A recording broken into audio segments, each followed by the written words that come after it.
When I think of loneliness, the first thing that comes to me is fear. It is incredibly disheartening and angering and sad. Every time I open my phone, I see something about queer people, trans athletes, Black people. All my identities are intersecting, right? Like, I am a Black, queer, masked person. All those things, walking through the world, I cannot hide. Why would anybody choose to be in the most marginalized place, right? The dark-skinned, Black, poor, disabled, trans. Why would you do that? That don't make no sense to me. People tend to forget, despite you being surrounded by friends, family, etc., you can still feel really lonely. I don't run into a lot of people in my day-to-day life who look like me or have similar experiences as me. Even if I'm on the South Side and I'm around other Black people, they might not be queer, right? They might not be masculine presenting. And even though it might be a particular experience, it's the culmination of them is all of me. There's a lot of places where I really am not just seen as a person. I get lady a lot, like out in like the greater community, and sometimes that just like disorients me. I think that kind of thing does make me feel a little more like isolated.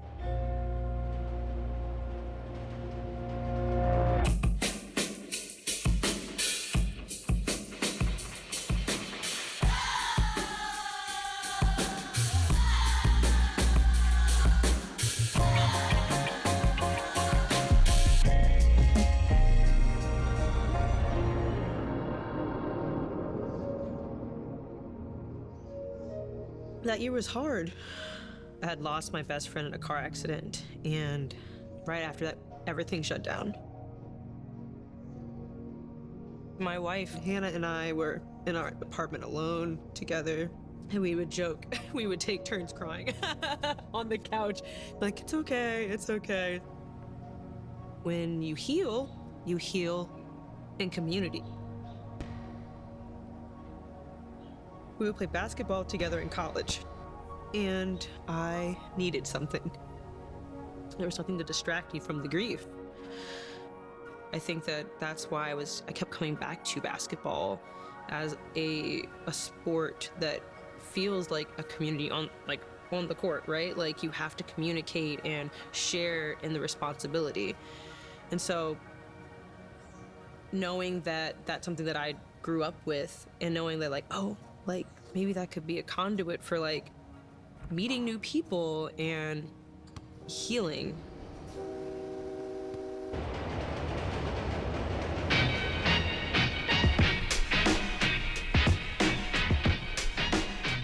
So a little bit before, our first meetup, I was training with T, and they were like, yeah, this person, Janice, has this idea and wants to go play ball sometimes. It's me, Janice, Ishara, Zipporah. We were shooting around, we were playing horse. They always make fun of me because I brought a house cup of water to the court. So I ran up hey, y'all, my bad, I'm late. I came up with my yoga mat. I was like, I gotta stretch first, actually. I ain't trying to get injured today. We really started off this is gonna be a meetup where people come play basketball, and we're gonna have fun.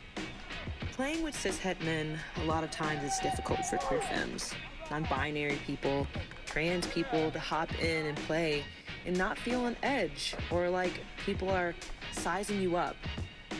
Being able to kind of get back outside and be with each other again was like an exhale, you know what I'm saying? It was just we missed this so much. We were shooting airballs. We were all out of breath, all tired. It was just nice. And I really all left feeling this feels really good and really supportive. I was just like, this would be a great space to invite other people to build community with each other in this time where we've just been so isolated from each other. I think I could do it, I think I could create this space. And I think that day that we all played together, it helped me realize it was possible. Of course it blew up. I'm not even surprised. Of course it blew up because it didn't exist and we needed it to happen. I tend to just like doom scroll on IG, and I'm always like typing hashtags just to see what's around, and being originally from the West Coast, I wanted to find a community. I really wanted to find like a safe space. So I typed in basketball, typed in queer, typed in, community, and Swish came up.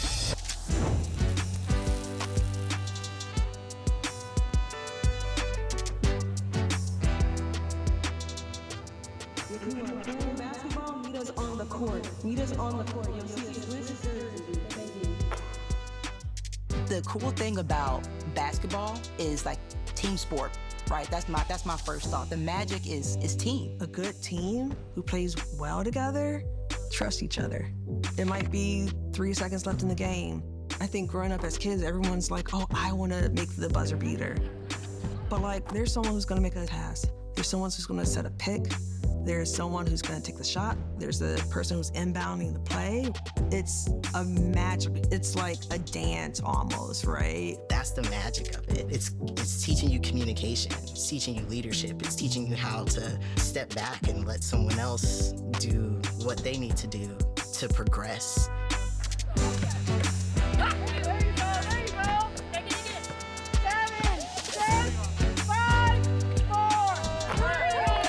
Basketball is joy and camaraderie. So at the first Swish meetup, I just saw representation.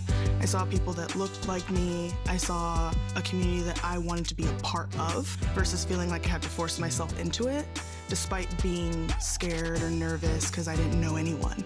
I felt very secure in myself, confident, and that's just what kept me going, like back to back to back.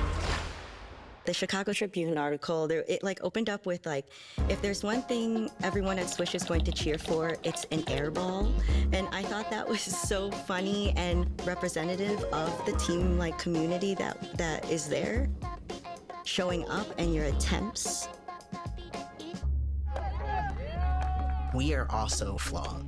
We also have not touched a basketball in 10 plus years. We also are getting older and our knees hurt and our backs hurt.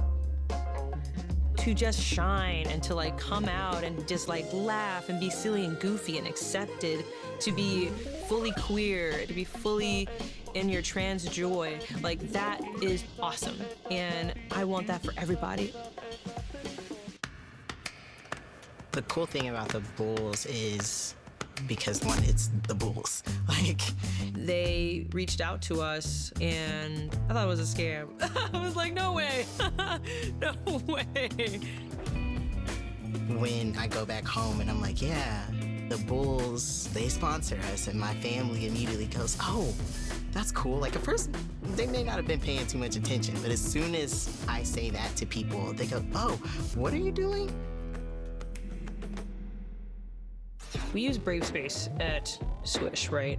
Because a safe space is a space where people are agreeing to kind of not be in conflict with each other. We're like, we are trying so hard right now to not be in conflict with each other. We're not gonna do these things. And it's like, okay. But in a Brave Space, it's like, these are the things that we are agreeing to. If we misgender someone, if someone feels uncomfortable, that we are brave enough to say to each other that this is happening and that we can talk about it and be held accountable for it, but also like within community, within love.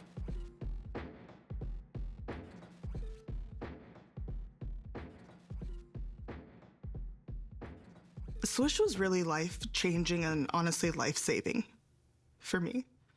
Sorry.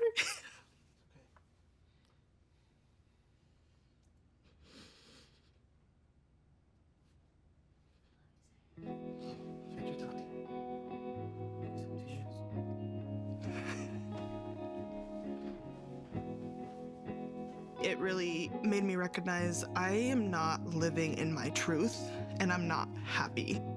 It goes back to feeling alone. I felt alone. It felt like there was just something missing constantly there.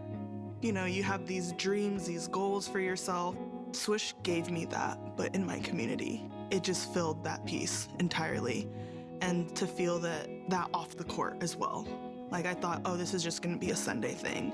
And I feel great every Sunday, but then it slowly started bleeding into my week. And honestly, I see it as life-changing because I hit a real low trying to just searching, just wanting that space.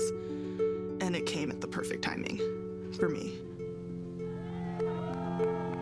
I've always wanted this, in a world that rejects us, in a world that wants to erase us.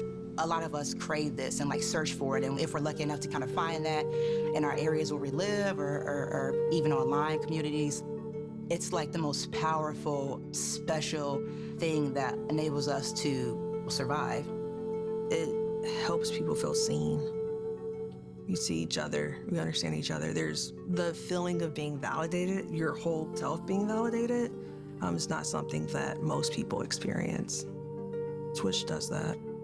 People need to see our joy and us just living instead of only seeing our plight and the things we struggle against. And I think we have the right to exist and live and have fun, and that's why it's necessary.